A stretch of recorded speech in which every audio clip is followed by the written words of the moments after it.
Welcome back लवलीस episode 2 में हम देखते हैं बेब कहता है ये नया रिसर्चर बिल्कुल वे की तरह दिखता है। सभी क्रिस की फ़ोटो को देखकर हैरान हो जाते हैं। एलन कहता है पर वे का तो कोई रिश्तेदार भी नहीं है, क्या दो लोग एक जैसे लग सकते हैं बिना किसी रिश्ते के भी। चार्ली कहता है हाँ ऐसा हो सकता है। बेब कहता है पर मुझे तो ये सब कुछ ऐसे नहीं लगता, इस लड़के का कुछ ना कुछ तो लेना देना है वे की मौत से। चार्ली कहता है पर पीट ने टेस्ट किया तो है कि क्रिस झूठ नहीं बोल रहा है, तुम कुछ ज़्यादा ही सोच रहे हो। एलन कहता है हाँ पर उस दिन टोनी के घर पर सबने देखा था कि वे को मरते हुए, और टोनी भी वहीं मर गया था। सॉनी कहता है दुनिया बहुत ही बड़ी है, कुछ भी हो सकता है। नॉर्थ कहता है हाँ और बहुत कुछ का तो हमें पता भी नहीं है। सॉनी कहता है तुमने दुनिया कब देख ली, गैरेज से तो तुम कभी बाहर नहीं निकले हो। जेफ कहता है अगर बेब परेशान है तो मैं क्रिस पर नज़र रखता हूँ, हमें बैठकर बातें करने से तो ऐसा अच्छा ही है ना। उसके बाद सॉनी किसी के साथ फ़ोन पर बात करता है कि बिज़ी होने के कारण उसने उसे कॉल नहीं किया था, और वो कहता है कि मैं जल्दी ही वापस आने वाला हूँ। तभी नॉर्थ को आता देखकर सोनिक कॉल काट देता है। नॉर्थ कहता है किससे बात कर रहे थे। सोनिक कुछ नहीं बताता तो नॉर्थ कहता है कुछ खाने के लिए चलें, बाकी सबको भी बुला लेते हैं। सोनिक कहता है क्या तुमने देखा नहीं वो सब अच्छे मूड में नहीं है, ऐसे में कौन खाना खाएगा। नॉर्थ कहता है क्या तुम जानबूझकर मुझे अवॉइड कर रहे हो, बात ना करना, साथ खाने पर ना जाना, ये सब कुछ। सोनिक कहता है मैं ऐसे क्यों करूँगा, सब ठीक हो जाएगा तो हम चले जाएंगे खाने के लिए। नॉर्थ कहता है क्या ये तुम्हारे पेरिस जाने से पहले होगा ना। सोनिक कहता है पता नहीं, अगर नहीं होगा तो तुम मेरे वापस आने तक का वेट कर लेना। सोनिक के जाने के बाद नॉर्थ उदास होता है। वहीं पीट बार में बैठा पी रहा था। क्रिस भी आकर बैठ जाता है। पीट उसके और ध्यान से देखता है और वे के बारे में सोचता है जैसे वो पिया करता था। पीट कहता है क्या मुझे फॉलो कर रहे हो। क्रिस कहता है मैंने बस टच से पूछा, तुम कहाँ मिलोगे, मुझे तुमसे कुछ बात करनी है। मैं यहाँ लैब में काम करने आया हूँ, मैं काम ख़त्म होने से पहले वापस नहीं जाऊँगा। पीट कहता है क्या तुम पावर ख़त्म करने वाले सीरम की बात कर रहे हो। क्रिस कहता है मैंने सुना कोई सीरम बनाने के लिए बहुत ज़्यादा पैसे लगा रहा है, पर मैंने कईयों से पूछा किसी ने मुझे कुछ बताया ही नहीं। क्या ये थोड़ा शेडी नहीं लग रहा। अभी तुम मुझ पर भरोसा कर सकती हो, क्या मैं टीम ज्वाइन कर सकता हूँ। वो एक दूसरे की ओर देखते हैं। दूसरी ओर एक गुंडा कैंटा और विनर को टोनी के पास लेकर आता है, जिसे देख वो दोनों ज़्यादा शौक हो जाते हैं। टोनी कहता है झटका लगा मुझे यहाँ देखकर, सारे बच्चों को सबक सिखाना पड़ेगा। कैंटा मैं तुम्हें एक और मौका देता हूँ, चाहे मुझे मारने की कोशिश भी की थी तुमने। कैंटा कहता है मैंने बहुत मान ली तुम्हारी बातें, तुम्हें जो करना है करो, हमारा कुछ लेना देना नहीं है एक दूसरे से। कैंटा जाने लगता है। टोनी कहता है अगर तुम्हारा कभी वापस आने का मन करे तो डैडी के पास वापस आ जाना। कैंटा कहता है मेरा कोई डैड नहीं है। टोनी का आदमी कैंटा को रोकता है। टोनी उसे कुछ इशारा करता है तो वो कैंटा को मारकर बेहोश करके दो लोग उसे लेकर चले जाती हैं। विनर कहता है कैंटा के साथ अब क्या होगा। टोनी कहता है मुझे अभी उसकी ज़रूरत नहीं है, गेम अभी शुरू ही हुई है। जिसे मैंने एक्स हंटर टीम में भेजा है वो उन्हें बुखार देगा। वो एक कार में कैंटा को रोड के पास ले जाकर फेंक देते हैं और कैंटा बहुत ज़्यादा मुश्किल से खड़ा होता है। वहीं क्रिस वे के मरने की न्यूज़ को देखता है। वहीं एलन लाइट को बदलने लगता है और लाइट बल्ब नीचे गिरकर टूट जाती है। एलन कांच को इकट्ठा करने लग रहा था, तभी उसके हाथ पर कांच लग जाता है।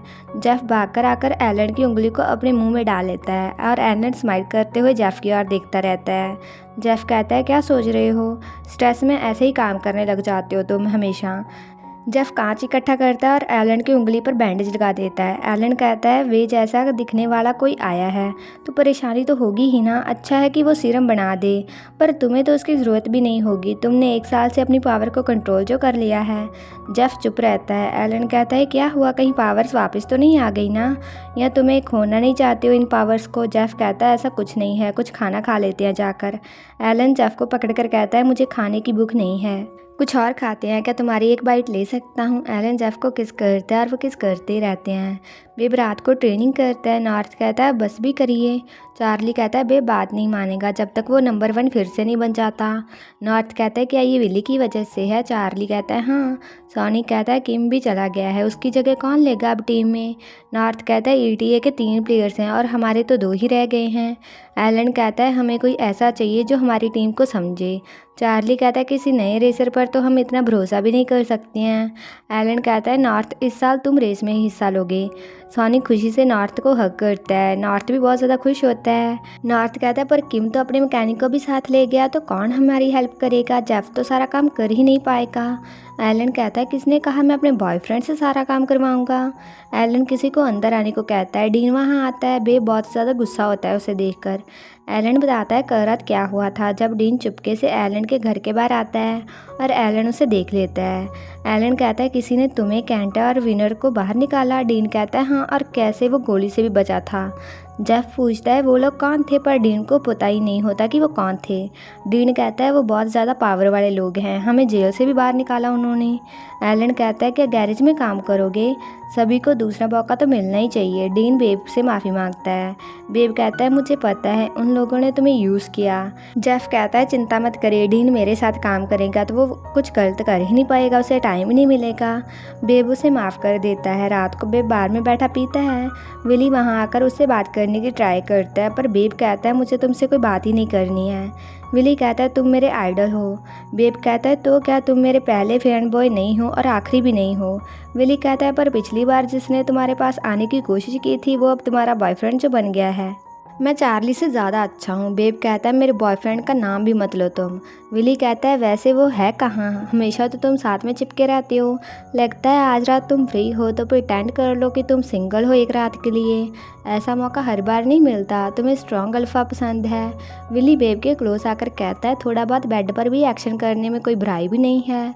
बेब वहाँ से जाने लगता है पर विली उसके सामने आ जाता है। विली कहता है मैं इतना बढ़िया हूँ, क्या तुम्हें कुछ फील नहीं हुआ।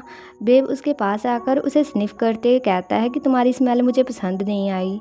विली कहता है इतना पास आई, क्या तुम्हारी पावर्स चली गई हैं, क्या इसलिए तुम रेस हार गए थे मुझसे। बेब कहता है पावर्स के बिना भी मैं तुम्हें हरा सकता हूँ। विली कहता है तो देख लेते हैं। वहीं चार्ली क्रिस से सीरम के बारे में बात करता है। क्रिस कहता है इन दो फार्मूले को मिलाकर हम कुछ नया बना सकते हैं, टच ऐसा करने चाहता है। तभी लियो आकर चार्ली को विली और बेब की साथ में एक फ़ोटो दिखाती है। चार्ली को बहुत ज़्यादा गुस्सा आता है। वहीं बेब और विली रेस लगाने लगते हैं। बेब कहता है अगर तुम हार गए तो मुझे परेशान करना बंद कर देना। विली कहता है अगर मैं जीत गया तो तुम रात को मेरे साथ घर जाओगे। वो कार में बैठते हैं, रेस शुरू होती है। वो कार्स को बहुत ज़्यादा तेज़ भगाते हैं और आखिर में बेब जीत जाता है। बेब कहता है तुम मुझसे दूर रहना। विली कहता है मैं तुम्हारा फ़ैन हूँ, क्या साथ में सेल्फी ले सकता हूँ। वो साथ में सेल्फी लेने लगते हैं। तभी विली बेब के कुछ ज़्यादा ही पास आ जाता है तो बेब उसे धक्का मारकर पीछे हटा देता है। बेब घर आकर अपने कपड़े उतारकर चार्ली को सीढ़ियों पर बैठे हुए देखता है। चार्ली कहता है क्या मज़ा करने गए थे। बेब कहता है तुम लेट थे तो मैं घर में अकेले नहीं रहना चाहता था। चार्ली कहता है लेट इसका क्या मतलब है, मैं तो तुमसे पहले आया हूँ ना घर, क्या ड्रिंक करने गए थे। बेब कहता है थोड़ी सी तो पी है मैंने। चार्ली उसे स्निफ करते हुए पूछता है क्या बार में ज़्यादा भीड़ थी, तुमसे अल्फ़ा की स्मेल क्यों आ रही है। बेब कहता है सब कुछ रोज़ की तरह ही था, क्या सीरम तैयार हो गया या नहीं। चार्ली कहता है उस पर काम चल रहा है पर तुम मुझे साथ लेकर नहीं गए। बेब कहता है गुस्सा मत करो ना। चार्ली कहता है अगर मज़ा नहीं आ रहा था वहाँ तो सीधे घर क्यों नहीं आ गए, यहाँ कुछ अच्छा इंतज़ार कर रहा था तुम्हारा। चार्ली बेब को किस करना स्टार्ट कर देता है। बेब कहता है क्या कर रहे हो तुम। चार्ली कहता है क्या तुम मुझे चाहते नहीं हो। बेब कहता है मैं तो घर में आते ही तुम्हें चाहने लग गया था जब तुम पपी की तरह मेरा वेट कर रहे थे। चार्ली उसे बाइट करता है। चार्ली बेब की अंडर शर्ट को फाड़ देता है और वो किस करते रहते हैं। चार्ली उस शर्ट के कपड़े को बेब की आंखों पर बांधकर कहता है शरारती लड़के को आज सज़ा मिलनी चाहिए। वो बेब के लिप्स पर बाइट करता है और अपनी ग्लासेस उतार देता है। उसके बाद चार्ली फ़ोन में विली और बेब की ली हुई सेल्फी को देखकर बहुत ज़्यादा गुस्सा होता है। अगली सुबह चार्ली सोचता है बेब ने कहा था शायद उसे किसी नए से प्यार हो जाएगा और उसकी विली के साथ फ़ोटो भी चार्ली को परेशान कर रही थी। वहीं बेब खाना बनाता है। चार्ली कहता है जल्दी उठकर खाना बना रहे हो, क्या हुआ। बेब कहता है कल रात तुमने बहुत ज़्यादा मेहनत की थी तो जाकर भूख लग गई होगी, बैठकर खा लो। बेब चार्ली को अपनी गर्दन दिखाते हुए कहता है कि चार्ली देखो कहा था ना यहाँ पर निशान मत छोड़ा करो, अब एलन और नॉर्थ मुझे टीज करेंगे। चार्ली कहता है मैं चाहता हूँ लोग देखें तो उन्हें पता चले तुम सिंगल नहीं हो। बेब कहता है क्या कर रहा था, ऑब्वियस नहीं था, मैं सिर्फ तुम्हारा हूँ। चार्ली कहता है आज तुम फ्री हो तो क्या घर रहोगे या कहीं जाना है तुम्हें। बेब कहता है ट्रेनिंग के लिए जाऊँगा ना। चार्ली कहता है छुट्टी है तो काम मत किया करो ना। बेब कहता है काम ज़रूरी है, क्या तुम साथ चलोगे। चार्ली कहता है नहीं मुझे तो लैब में जाना है। बेब कहता है फिर से लैब, जल्दी से ये सब कुछ ख़त्म करो फिर हम कहीं घूमने चलेंगे, बहुत टाइम से हम कभी गए ही नहीं हैं। तुम हमेशा लैब में होते हो और मैं हमेशा ट्रैक पर, तो बताओ कहाँ जाना है। चार्ली कहता है यहाँ तुम जाना चाहो बता दो पर पहले सीरम बन जाने दो। वो प्रॉमिस करते हैं। चार्ली खाना खाता है। बेब को मैसेज आता है और वह विली और अपनी सेल्फी को देखता है। चार्ली बेब की ओर ही देखता रहता है। उसके बाद क्रिस कहता है मैंने तुम्हारे टेस्ट देखे, तुमने पहले सीरम ट्राई किया था। चार्ली कहता है हाँ पहले मुझ पर टेस्ट होते थे पर पीट को लगा मैं और ज़्यादा हैंडल नहीं कर पाऊँगा। क्रिस कहता है क्या कोई सीरम तुम पर वर्क नहीं किया? चार्ली कहता है नहीं।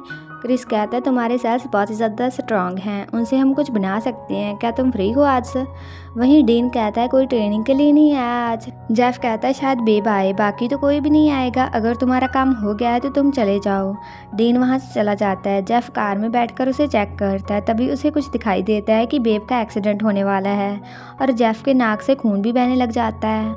जेफ बहुत ही ज़्यादा मुश्किल से गिरते हुए कार से उतरकर एलन को कॉल करके कहता है बेब को जल्दी से कॉल करो। जेफ उसे ज़्यादा कुछ नहीं बोल पाता। एलन कहता है तुम्हें क्या हुआ, क्या तुम ठीक हो? पर जेफ को चक्कर आते हैं। इसी के साथ ये एपिसोड ख़त्म हो जाता है और नेक्स्ट एपिसोड बहुत ज़्यादा जेलसी भरा होने वाला है। तो अगर आपको ये वीडियो अच्छा लगा like comment share and also subscribe to my channel. तो मिलते हैं नेक्स्ट वीडियो में।